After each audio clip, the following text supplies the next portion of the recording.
This is the vest that they're hoping that City Council will fund, and Charleston firefighters tell me that they need 169 of them. The change in weather was pushing this massive black smoke cloud further to the ground. Now, what that means is it's affecting more homes and businesses. Police say to always hold your purse really tight and close to your body, and if possible, wear a jacket to cover it. I want you to take a look right behind me. If you look directly behind the yellow caution tape, you can see the wing of that aircraft. That is where we believed that the aircraft went over the hill.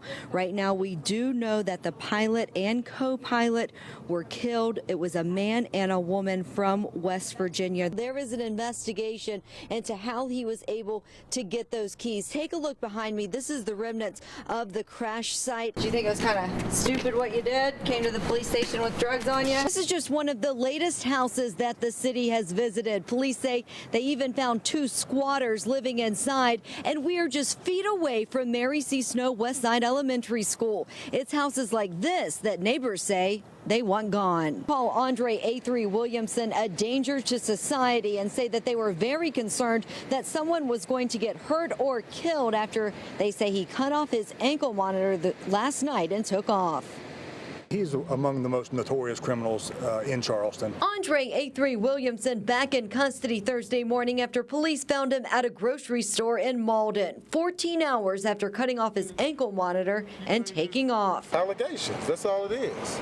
You're a pretty violent guy, though. You'd have to admit that. You heard I was violent. I ain't never been violent. They found a gun on you today, They right? didn't find no gun on me. It was 2 or 3 people thrown to the ground. It was a bunch of commotion. They didn't find no gun on me. Police say that's a lie and say the gun fell from his waistband after a struggle outside the store. You don't think you're violent? Never been violent. I have no violent charges. You have to have a violent charge to be violent. You don't think you're a danger to society? No, ma'am. Police say that's also a lie and note his convictions going back to 2008 for charges ranging from malicious assault and carrying a concealed weapon to wanton endangerment. It's really alarming that he's on home confinement. All the factors are there for him to have a high bond. Kanawha prosecutors objected to Kanawha Magistrate Pete Lopez lowering his $300,000 cash-only bond back in September after his arrest in Parkersburg following months on the run in a gun and drug investigation. Home confinement was made a condition of the bond if he was able to post 10% of $150,000, which a bail bondsman did. I think it was totally inappropriate to let this very dangerous individual out of jail. It should have been left at where it was at Parkersburg at $300,000. This should have never happened. Police just thankful tonight no one was hurt and Williamson was quickly caught. The torrential rain that inundated parts of West Virginia was by all means an exceptional event with devastating consequences, and we are still recovering. But there are things being done to protect us if it were to ever happen again. The first day I drove into Clendenin, which was as soon as the water receded. Susan Jack I can't even still struggles.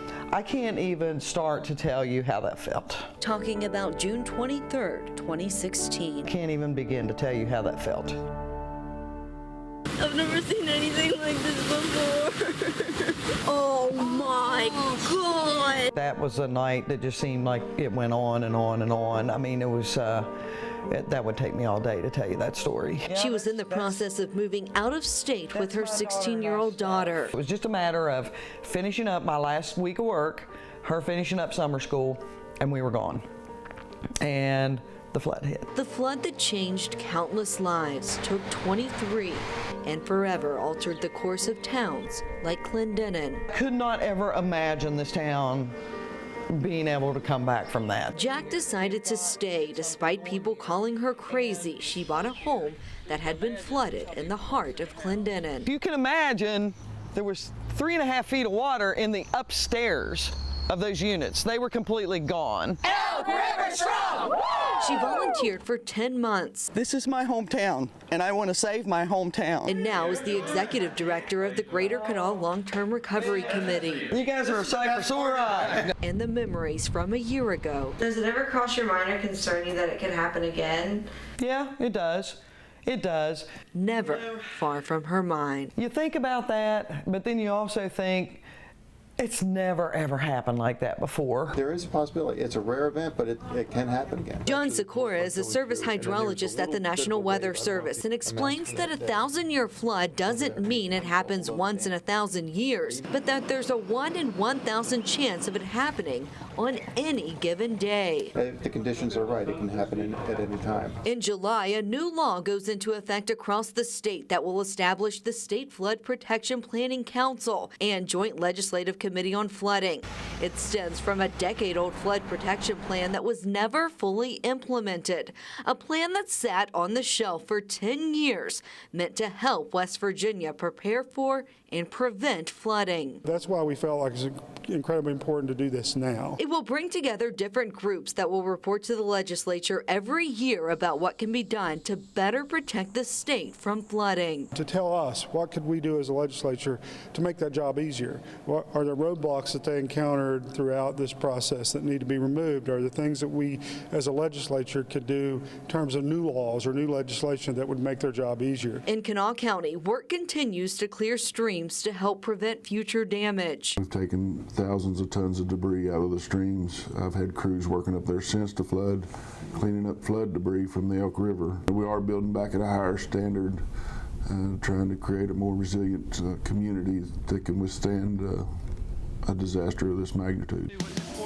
But Jack knows the work is not done. We still have people waiting, still finding pieces of other people's lives under your bushes, under, everywhere. Houses are now being rebuilt 2 feet above the base flood elevation. If it were to happen again, many homes would be spared. The area will be better off simply because homes that were completely destroyed and are being rebuilt are being elevated now. Looking ahead to more progress and hope in places that know all too well what it means to be hopeless. For Connie Short and her daughter, they left without their sense of security. Tonight, they say the man who even admitted to our cameras that he did it, they're just glad he's off the streets. It never really happened to me, and I've never really known anyone that it's happened to. 10-year-old Emily Short and her mom Connie had no idea a quick stop at Walmart would lead to this. Watch the man on the bike. He spots his victims walking alone into the store and tries to grab Connie's purse, dragging her and her daughter to the ground. I was just wondering why he would do that on a bike. She kept saying that, why would he do that? And she just kept saying it over and over, and she was screaming, and then she said, I'm devastated, and she was. South Charleston police got these pictures of the suspect from a nearby gas station before the attack, and Wednesday afternoon closed in on the arrest. I want y'all to count my face. That's what I want you to do. Joshua Epling didn't have much to say, but he did confess it was him. So you admit to it? Yeah. What'd you need the money for? Nothing. Drugs? Lieutenant Pat Rader says it's a good reminder to always pay attention to your surroundings and be able to quickly spot when someone is acting suspicious. Keep your eyes open. Most everybody walks with their head down, and they should walk with their head up looking around, especially if you're carrying a big purse or anything of value, or if you're with your children. Connie agrees. I always thought it was safe at Walmart. So, that's the only thing that I would say is people need to be careful. As for Epling, he claims he's remorseful. You want to say you're sorry to the lady? Yeah, I'm sorry. But it was a wake-up call this mom and daughter hope doesn't happen to anyone else. I feel like it wasn't a very smart idea.